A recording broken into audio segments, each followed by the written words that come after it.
Cbsa officer with us, and the questions which you have, we will put in front of him.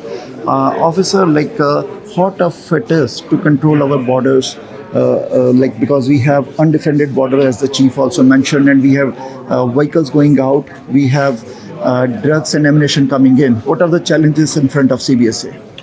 Well, I can tell you that the Cbsa mandate is to protect our borders. Our Cbsa officers, the Border Services officers at the port of entry, they work tirelessly to interdict firearms and contraband that you see before you here today at Project Chrome. Not only that, our mandate does not only end at the border, but it also comes inland. So we work with our police partners, our joint forces operations. As you saw, the partners here today at Project Chrome, it really takes the partners coming together, working across jurisdictional lines, domestic and international, in order to combat organized crime. Okay, but what are the challenges in front of Cbsa? Because reason is arms and ammunition, drugs are not going from Canada to US because they have the protected borders. Arms, drugs, ammunitions are coming inside the Canada, Yep. and we have to protect our borders. Same way, our vehicles, every day 20 vehicles from Peel region are going out of other countries. So we have to scan the shipments. What are the challenges in front of Cbsa, and what message you want to give to any level of the government that you need more resources, or Cbsa has enough officers, or what are the challenges in that? So I'm not going to speak to the political side, but I can speak to the operational. Cbsa is investing continuously in our people, in technology, and most importantly, our partnerships. So the partnerships on both sides, if it's stolen vehicles, or it's firearms, or it's narcotics. But on the technology side, we're investing in better X-ray detection technology at our ports of entry, including our marine ports for stolen cars. And our people with training, with firearms, with canine officers at our ports of entry. Officer, we have seen in Canada many times we lost our brave police officers on the line of duty, and we have seen many of those criminals were repeated offenders.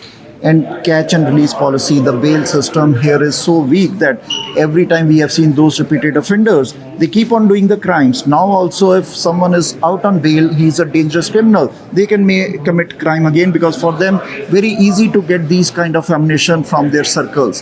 Why we release them on the bail?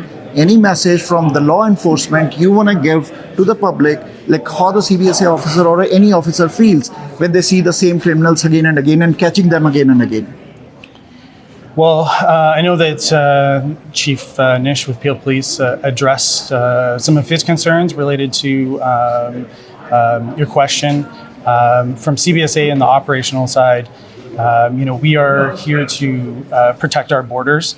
And if criminal organizations are going to operate in the space of moving narcotics and firearms into our communities, we're here to uphold that public safety and, put our skilled investigators, intelligence officers, and analysts at the forefront to stop those shipments from coming across the border and investigate those who are responsible for organizing the smuggling of those goods. So does Cbsa officer have enough officers to control whole of the borders?